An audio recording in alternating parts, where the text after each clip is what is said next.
Hi, this is Amit. Welcome back in Maurya A to Z channel.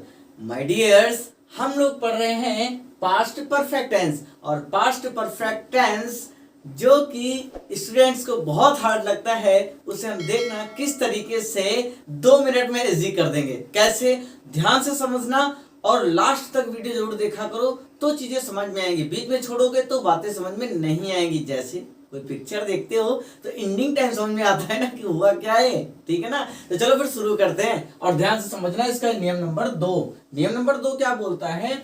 ऐसे वाक्य जिसमें एक साथ दो कार्यों का होना पाया जाए, है ना, जिसमें दो काम होते हैं। ऐसे टेंस थोड़ा सा हार्ड लगते हैं ना, लेकिन बिल्कुल भी कठिन नहीं है अगर आप मेरे साथ है तो, ठीक है। तो इसमें कह रहा है जिसमें एक साथ दो कार्यों का होना पाया जाए, उसमें जो काम पहले समाप्त हो गया हो। जब पढ़ोगे ना तो समझ में आएगा कि उसमें एक काम पहले समाप्त हो जाता है देन दूसरा काम होता है। तो इसमें कह रहा है जो काम पहले समाप्त हो गया हो उसका अनुवाद पास्ट परफेक्ट टेंस में किया जाता है। अच्छा, पास्ट परफेक्ट टेंस का मतलब समझ गए ना। सबसे पहले क्या लिखेंगे? सब्जेक्ट, देन उसके हेल्पिंग वर्ब हैड और इसके बाद वर्ब। और वर्ब की कौन सी फॉर्म लिखते हैं? तो थर्ड फॉर्म लिखते हैं। समझ में आना, वही चीज है ये। तो सबसे पहले क्या करेंगे, उसका अनुवाद पास्ट परफेक्ट टेंस में किया जाता है। अर्थात कहने का मतलब क्या है कि उसमें पहले कर्ता मींस सब्जेक्ट, जो मैंने अभी बताया कि सब्जेक्ट लिखेंगे, फिर सहायक क्रिया हैड और फिर वर्ब की थर्ड फॉर्म आती है। बस समझ में आई ना, वही चीज है। और जो कार्य बाद में हुआ हो, अब जो पहले काम हुआ था, पहले बात कंफ्यूजन तो नहीं हो रही? जो काम पहले समाप्त हुआ था उसे हम पास्ट परफेक्ट में लिखेंगे। जो काम उसके बाद समाप्त होगा उसे हम सिंपल पास्ट में लिखेंगे। देखो ये तो लिखा है और फिर वर्ब की थर्ड फॉर्म आती है। इसके बाद क्या लिखा है? और जो कार्य बाद में हुआ हो तो उसका अनुवाद सिंपल पास्ट टेंस में किया जाता है। और सिंपल पास्ट टेंस का मतलब क्या हुआ कि उसमें पहले सब्जेक्ट लिखते हैं मींस पहले कर्ता लिखते हैं और फिर वर्ब की सेकंड फॉर्म आती है। समझ में आया कि नहीं आया?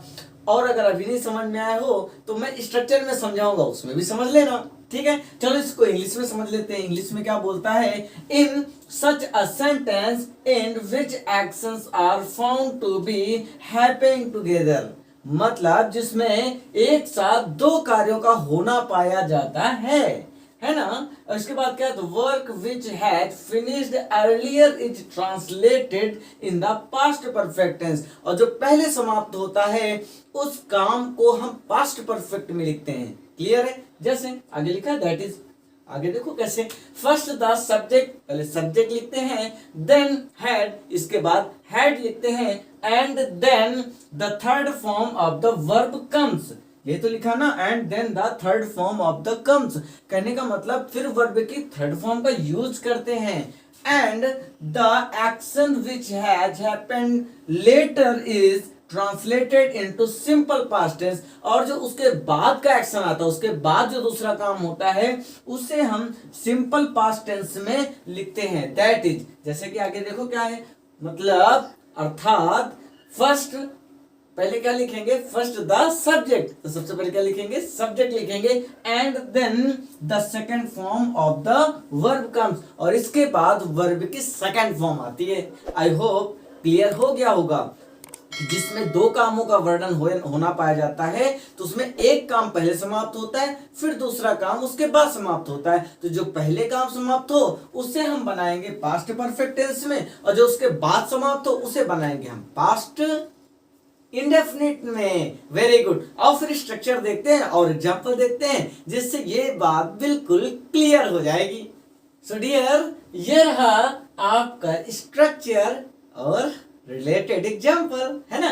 तो चलो फिर स्ट्रक्चर को समझते हैं। हमने अभी आपको क्या समझाया था कि सबसे पहले क्या अरे सबसे पहले सेंटेंस तो पढ़ लो यार। कह रहा मेरे पोस्ट ऑफिस पहुंचने से पहले डाकिया जा चुका था। इसमें दो काम हो रहे हैं ना। पहला देखो कह रहा है कि मेरे पोस्ट ऑफिस पहुंचने से पहले, मतलब मैं पहुंचा नहीं हूं अभी, उससे पहले एक काम हो चुका है। क्या? डाकिया जा चुका था, है कि नहीं। तो पहचान तो समझ में आ गई होगी कि जिस वाक्य के अंत में चुका था, चुकी थी, चुके थे, चुकंदर उकंदर नहीं, ठीक है ना।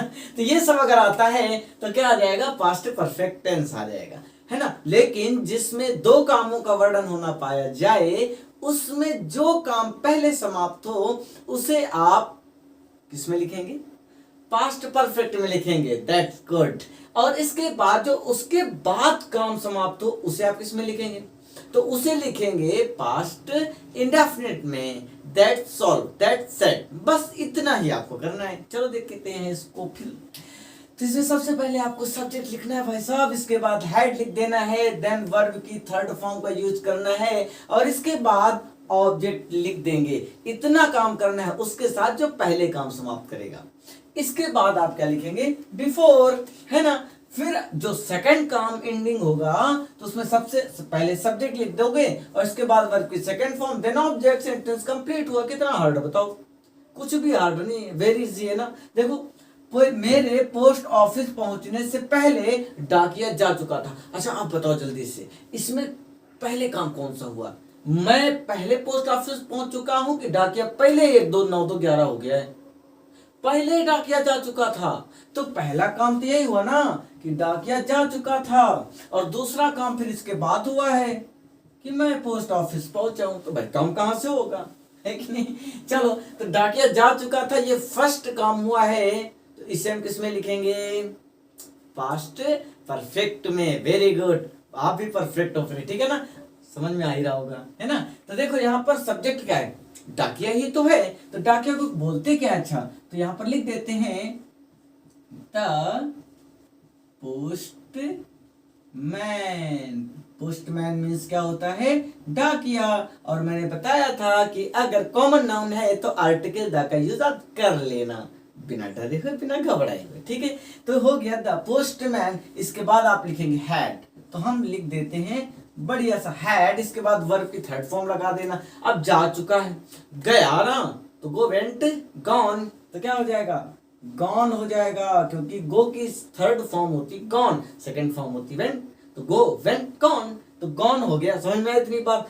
अब इसके बाद आपको बिफोर का यूज करना है, बिफोर लिख दीजिए। भाई देखो ऑब्जेक्ट था नहीं, ये तो बताया नहीं क्या कहाँ गया है, ये बता दिया जाता तो हम ऑब्जेक्ट लिख देते, फिर बिफोर लिखते, है ना। नहीं बताया तो कोई बात नहीं, आगे बढ़ जाओ यार, बिफोर हो गया। इसके बाद सब्जेक्ट लिखना, फिर सब्जेक्ट आ गया अरे तो दूसरा काम भी तो आ गया, पहला काम तो इंट कर चुके हम।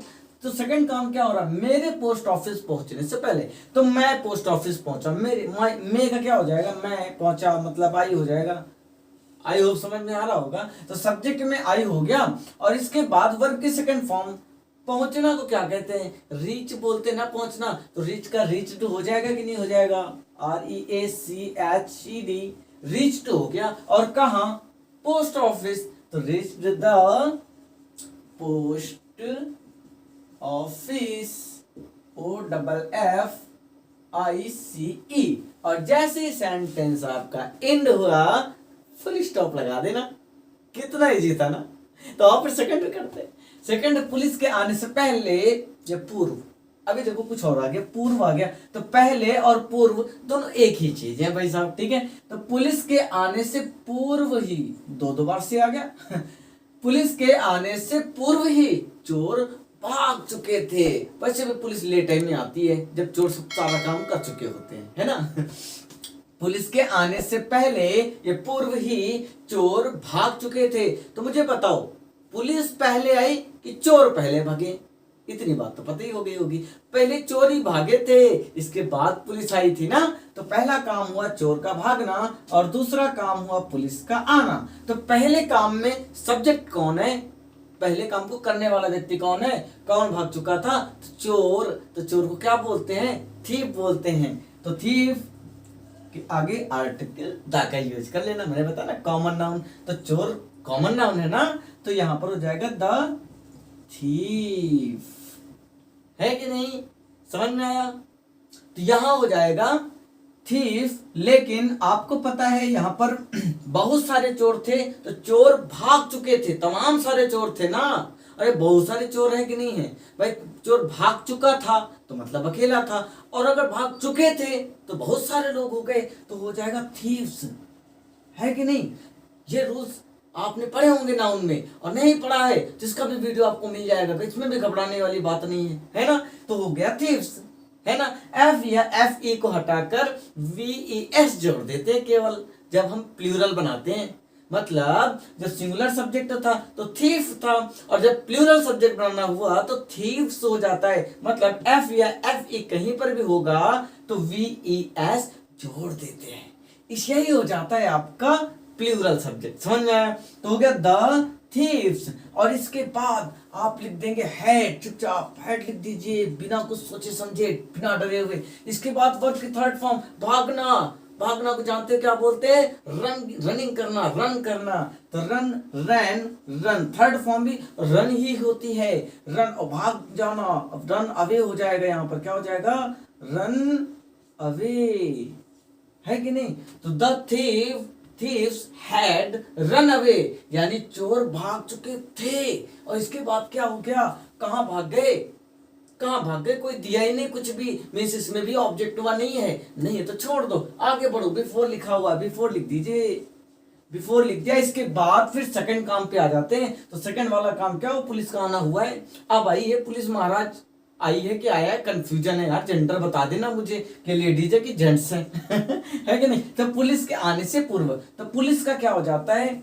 द पुलिस, और इसके बाद यहां पर आना कम, कम की सेकंड फॉर्म केम होती है। और अगर याद ना हो भाई तो याद कर लेना, वरना यहीं पर कंफ्यूजन होगी तो सेंटेंस आप बना कहां पाओगे? मीनिंग का ही तो खेला है यहाँ पर, है कि नहीं? तो the thieves had run away before the police came, sentence end हो गया। और जैसे ही इंड हो जाए फुल स्टॉप लगा देना। हार्ड लगा क्या? वेरी इजी ना। तो फिर नेक्स्ट वाले को लपेट देते। इस समय अध्यापक के आने से पूर्व ही घंटी बज चुकी थी। अब मुझे बताओ, पहले अध्यापक आया कि पहले घंटी बज चुकी थी? पहले घंटी बज चुकी थी, तो फर्स्ट काम क्या हो गया? घंटी बजना। सेकंड काम क्या हुआ? अध्यापक का आना, मीन्स मेरे जैसा लेट हो जाता होगा है कि नहीं? तो घंटी बज चुकी थी, तो घंटी को क्या बोलते हैं? बेल बोलते हैं ना। तो क्या हो जाएगा यहाँ पर? द बेल, इसके बाद हैड, क्योंकि आपको पता है ना कि जो काम पहले समाप्त होगा उसे हम पास्ट परफेक्ट में लिखेंगे। तो पास्ट परफेक्ट का नियम क्या है लिखने का? तो सबसे पहले subject, then had, then verb की थर्ड फॉर्म, देन ऑब्जेक्ट। तो चलो फिर हैड लिख लिया, देख लिया, हैड हो गया। फिर वर्ब की थर्ड फॉर्म क्या होगी भाई? बजना। रिंग मतलब क्या होता है? बजना, बजाना, है कि नहीं? तो रिंग की यहाँ पर थर्ड फॉर्म लग जाएगी, तो थर्ड फॉर्म क्या हो जाएगी? रंग हो जाएगी। रंग क्या होता है? RUNG। तो रिंग, रैंक सेकंड फॉर्म होती है, और रंग हो जाती है थर्ड फॉर्म। क्लियर हुआ? घंटी बज चुकी थी, तो बज चुकी ना, द बेल हैड रंग, ये हो गया यहाँ तक। अब इसके बाद आप बिफोर का यूज करिए, क्योंकि पहले पूर्व की बात करी है। पहले, पूर्व या पहले दोनों एक ही चीज है। तो बिफोर हो गया भाई। बिफोर की स्पेलिंग हमने गलत लिख दी, आप सही कर लेना, कुछ बहुत आपके लिए भी छोड़ देता हूं ठीक है, बिफोर हो गया। अब इसके बाद क्या लिखना है? क्या लिखना है? सब्जेक्ट लिख देना है फिर से। तो फिर से सब्जेक्ट मतलब दूसरे वाले काम पे आ जाओ। तो दूसरा काम हुआ अध्यापक का आना, है कि नहीं? तो हो जाएगा द टीचर, और इसके बाद आना को बोलते कम, सेकंड फॉर्म केम, तो CAME।